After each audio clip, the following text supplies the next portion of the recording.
Hello दोस्तों, तो एक बार फिर से स्वागत है हमारे YouTube class mega mind arts classes में। तो दोस्तों आज हम बात करेंगे अनुच्छेद 15 की, जो मौलिक अधिकारों से संबंधित एक महत्वपूर्ण अनुच्छेद है। हमने बाबू पिछले क्लासेस में पढ़ चुका है कि मौलिक अधिकार क्या होता है और संविधान का अनुच्छेद 12 का क्या महत्व है, संविधान का अनुच्छेद 13 का क्या महत्व है, 14 का क्या महत्व है।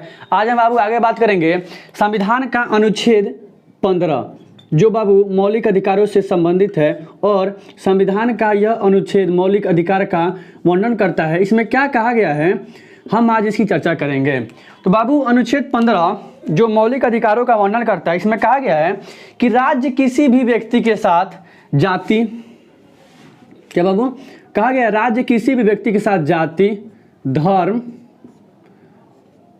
मूल वंश, लिंग और जन्म स्थान के आधार पर कोई भेदभाव नहीं करेगा।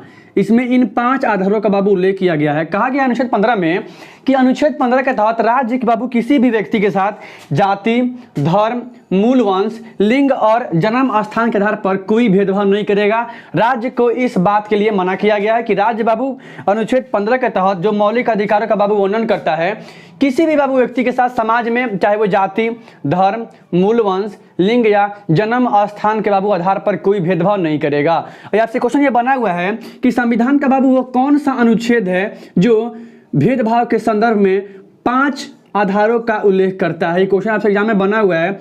मौलिक अधिकार से संबंधित बाबू वो कौन सा अनुच्छेद है जो नागरिकों के भेदभाव से बाबू संबंध में 5 प्रकार के आधारों का उल्लेख करता है। तो बाबू वो संविधान का 15वां जो अनुच्छेद है जो मौलिक अधिकारों का वर्णन करता है, उसमें कहा गया है कि राज्य बाबू किसी भी व्यक्ति के साथ चाहे जाति, धर्म, मूल वंश या लिंग या जन्म बाबू स्थान के आधार पर कोई भेदभाव नहीं करेगा। बाबू पहला पॉइंट इसमें यह कहा गया है जो अनुच्छेद 15 का वर्णन करता है। हम आगे बात करेंगे बाबू कि अनुच्छेद 15 में और क्या कहता है। तो इसमें कहा गया है कि राज्य जितने भी बाबू सार्वजनिक स्थल हैं, ठीक है, समाज के बाबू जितने भी सार्वजनिक स्थल हैं, उन सार्वजनिक स्थल पर, पब्लिक पैलेस पर सब जाति, सब धर्म, सब समुदाय, मतलब समाज के सभी बाबू वर्गों का समान अधिकार होगा। इस बात की बाबू चर्चा की गई है। और अनुच्छेद 15 में यह कहा गया है, यहाँ से बाबू क्वेश्चन बना हुआ है कि निम्नलिखित में से वह कौन सा अनुच्छेद है जो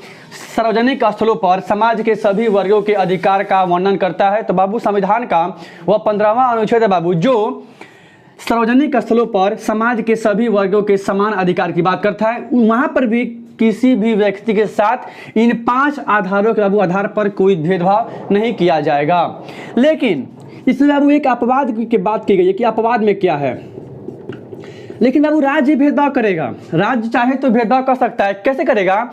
राज्य बाबू अगर चाहे तो समाज में महिलाओं एवं बच्चों के लिए, क्या बाबू, राज्य अगर चाहे तो समाज में महिला एवं बच्चों के लिए विशेष प्रावधान की बाबू व्यवस्था कर सकता है। और इस बात का उल्लेख बाबू संविधान के अनुच्छेद 15 में किया गया है। कहा गया है कि अनुच्छेद 15 के तहत राज्य अगर चाहे तो अपवाद कर सकता है समाज के लोगों के साथ। कैसे? अगर वो, जैसे आप जानते होंगे कि 73वां संविधान संशोधन के द्वारा, क्या बाबू, 73वां संविधान बाबू संशोधन के द्वारा संविधान में पंचायती राज व्यवस्था को जोड़ा गया। क्या बाबू? पंचायती राज व्यवस्था का प्रावधान किया गया। और इसमें यह कहा गया कि पंचायती राज बाबू संस्थाओं में महिलाओं के लिए कुल 1/3%, 1/3 सीटें आरक्षित की गई है। इस तरह से बाबू राज्य भेदभाव करेगा। जैसे आज भी पंचायती राज बाबू संस्थाओं में महिलाओं के लिए 1/3 सीट अथवा 33.33% आरक्षण की व्यवस्था की गई है। ध्यान रखिएगा। और आपसे कोई क्वेश्चन पूछेगा कि एक पंचायती राज बाबू व्यवस्था में एक पंचायती राज संस्था को कुल कितने कार्य प्रदान किए गए हैं। तो पंचायती राज बाबू संस्था में एक पंचायत के लिए कुल 29 कार्य प्रदान किए। कितने बाबू? कुल 29 कार्य प्रदान किए गए हैं। ध्यान रखिएगा। पहला क्वेश्चन यहाँ से बन चुका है। ये था 1/3% और 33.3%, ये आपका क्वेश्चन बना हुआ है। इस तरह से यहाँ बाबू 3 तरह के अधिकारों की बात करता है। पहला कहा गया है कि राज्य इन आधारों पर किसी भी व्यक्ति के साथ बाबू किसी भी आधार पर कोई भेदभाव नहीं करेगा। और जितने भी समाज के पब्लिक पैलेस हैं उन सभी पर भी समाज के बाबू सभी वर्गों का समान अधिकार होगा। लेकिन राज्य भेदभाव कर सकता है। जैसे आज भी पंचायती राज संस्थाओं में महिलाओं के लिए 33.3% के आरक्षण की व्यवस्था की गई है, अर्थात 1/3%। लेकिन बाबू इस आरक्षण की व्यवस्था को बढ़ाते हुए वर्तमान में इसे 1/2% कर दिया गया, अर्थात अब वर्तमान में महिलाओं के लिए पंचायती राज बाबू संस्थाओं में 50% आरक्षण की व्यवस्था, सीटें आरक्षित की गई है। और इसे लागू करने वाला बाबू भारत का पहला राज्य था, वो था बिहार। ध्यान रखिएगा, ये क्वेश्चन आपसे बना हुआ है। इस तरह बाबू आपको अनुच्छेद 15 यहां तक कंप्लीट हो गया। आगे बात करेंगे तो अनुच्छेद बाबू 15 में और क्या कहता है, तो बाबू अनुच्छेद 15 में यह कहा गया है कि राज्य सामाजिक रूप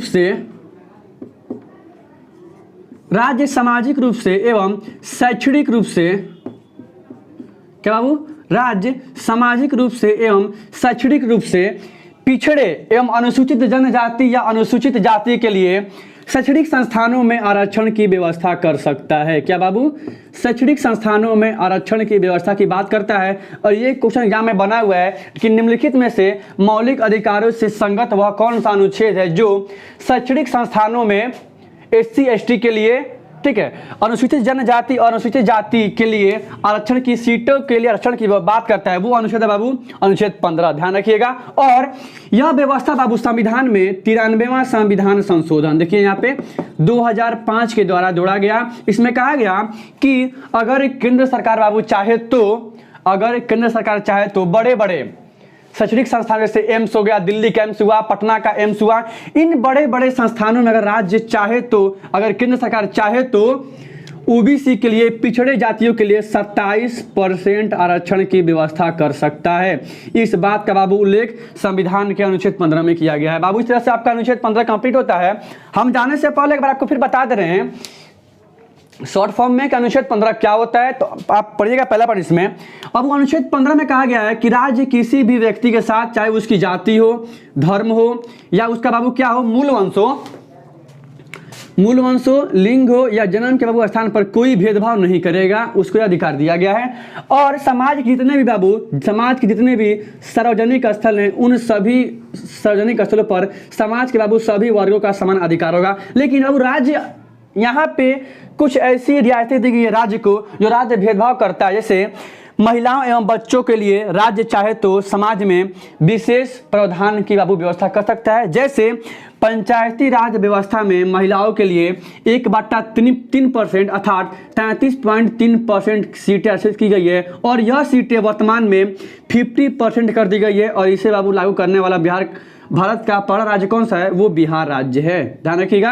और 73वां बाबू संविधान संशोधन का संबंध किससे है, तो पंचायती राज संस्थाओं से है। और उसमें एक पंचायती राज संस्था के लिए बाबू 29 कार्यों का उल्लेख किया गया है। और इस 29 कार्यों का उल्लेख बाबू संविधान की 11वीं अनुसूची में की गई है, ध्यान रखिएगा। 11वीं अनुसूची में बाबू पंचायती राज व्यवस्था के लिए कुल 29 कार्यों का उल्लेख किया गया है, ध्यान रखिएगा। और आगे बात करेंगे तो अगर राज्य चाहे तो सामाजिक एवं शैक्षणिक रूप से पिछड़े अनुसूचित जनजाति और अनुसूचित जाति अर्थात SC ST के लिए शैक्षणिक संस्थानों में, बड़े बड़े विश्वविद्यालयों में सीटें आरक्षित कर सकता है, आरक्षण की व्यवस्था बाबू कर सकता है। जैसे यह व्यवस्था 93वां संविधान संशोधन 93वां संविधान संशोधन 2005 के द्वारा बाबू यह कहा गया कि अगर केंद्र सरकार चाहे तो शैक्षणिक संस्थानों में, जैसे एम्स का, दिल्ली का एम्स हुआ, इन सभी बड़े बड़े संस्थानों में सीटें आरक्षित कर सकता है। और वर्तमान में 27% बाबू आरक्षण की व्यवस्था की गई है। बाबू इस तरह से आपका अनुच्छेद 15 कंप्लीट होता है। हम कल बात करेंगे बाबू अनुच्छेद 16 क्या होता है।